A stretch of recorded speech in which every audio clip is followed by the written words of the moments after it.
How's it going? Oh, it's going great. Very How are good. you? I'm not bad at all. We just had a big snowstorm here yesterday, so Uh, I have to shovel a lot of snow, and that's not oh, fun. okay. Ida Nielsen, how's it going with the CD? It's going well, I think. Well, I think so. Sometimes a Uh, girl needs some sugar too. Where does that title come from? well, it just popped up in my head, and I thought it sounded cool. Yeah, and then I made the song. Well, I'll tell you one thing. The sound quality of this album is very huge. It's good tone, good sound. Tell me about the production. Where was this recorded? Well, most of it was actually recorded on uh, my little computer Wow. here in my home, and then some of the stuff I had some live drums um, and some scratching I recorded in a studio where it was also mixed. No, you can go basically record on your computer and get a sound like this. Yes, for sure. And I don't have a lot of gear either. So, but I do all the recordings, and of course, when the mixing comes, it comes. I guess the sounds get a little upgrade Well, yeah. with some better machines, I guess, than what I have.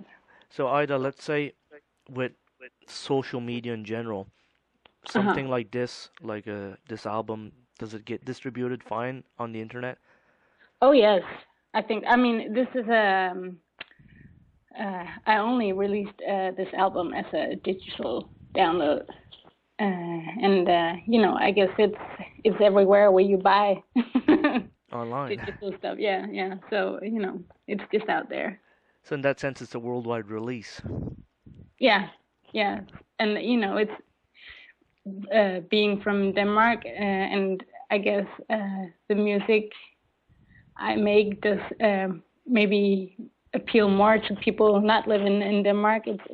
It's a great opportunity to actually be able to release worldwide and not only in my little country. Now, let's say, Ida, with recording this album, where did the writing come for this? Was it like on tour, let's say, or at home? How do you write? Yeah, I mean actually this album was done a long time ago almost. It was almost finished before I started working with Prince, and then when I started working with him, I had to concentrate about that, and I put it aside for a little while.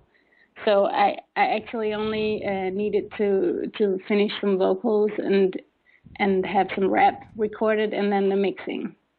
So it was all recorded in between whatever I did, because I was playing with the different bands and teaching, and I just did it in my spare time. And I was traveling. It's so easy. You can travel with your computer and record wherever you go. You don't need a lot of gear. And let's say for bass gear on this album, what are we hearing? The same gear you're bringing live in a situation, or is it just, plug in and play? It is a little bit of both, because this everything was not recorded at one time. Yeah, like I said before, I brought the computer on tour. I did some recordings at my home. I brought it to like a rehearsing spot and recorded some stuff there. So sometimes it was just whatever was there. I have it's called Desktop Connect from TC Electronics, and it's just a very little and very travel friendly recording device. And I've been plugging most of this stuff just directly into that, the microphone and the bass guitar, and just plugging everything into that and record it. You must have noticed with the years that evolved that it gets easier to record. Like nowadays, people get like iPhones and I don't know, Blackberries, and they can record almost on this. Have you Yeah, been trying stuff like that as well? I have not been trying to record. I actually wanted to once record some stuff on my iPhone, but the quality was not good enough because I was recording it through the headphones. It was it was a mess. I didn't have the equipment for it. But I think you can actually, yeah, you can get stuff now. But I just recently tried some of that stuff. You can just plug directly your instrument and put it directly in your iPhone, and you can play along with it, or you can put it in the computer and record with it. So it's, that's, and you can get microphones for that too, I think. Let's say for your bass effects, do you carry much effects, or you collect any effects at all in that sense? Yeah, I do. There's certain effects that I like a lot, which is Octaver and a wah pedal. I like the like a real wah, like a crybaby for bass, and envelope filter, and I also like a fuzz or a distortion. And then everything else, I actually also like. That's just for play. But these 4 things I really use a lot, actually, when I play. And for endorsements, which companies are you endorsing at this moment?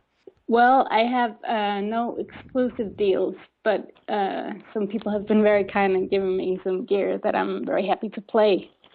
So I am playing TC Electronics bass amps, and my bass that I play mostly these days is from Sandberg, the German bass builder company. It's called a Masterpiece PM, and it's been through a lot of work to try to sound like a real old bass, which it is not really, but I think it sounds really good. And then I have a Yamaha TRB 5-string model, and I mean, those are I guess that's what I play the most. And I have an old Fender Jazz from 1970. I have not been traveling with that, but it sounds pretty good too. What do you think of, like, let's say, dead strings that aren't, too lively compared to the new sounds? Because there's some people that tend to drift towards the dead sounding, and you can, I guess, buy even brand new strings that sound dead. Oh, well. Like the flat wounds versus regular. What do you think of that? Well, I think it depends a little bit on how big a room you have to play. Because normally, if I just have to record or play in a smaller venue like a club, I like to have the strings not too new, because it sounds a little too much. I like the warm sound of a bass, so I don't want it to be too much of I don't want it to ring too much. Right. Be too triple. But I would say if you play in a very big arena and you have old strings, the sound really gets very uncontrollable, muddy. So in a case like that, it's good to have new strings. With experiments when you were younger, did you ever like boil chords to restore them? Like a lot of musicians done? Yeah, I've been doing that a lot. Yeah. Yeah. You must take out your old frying pan and have it just especially for that. Yeah, I used to really boil them and do it many times too. Like I would do spaghetti. Right. Tonight, is it either strings or spaghetti? I don't know. In a general setting of playing live, what would you use in that sense on the stage? Yeah, if I would be playing with my own band, for example, I would.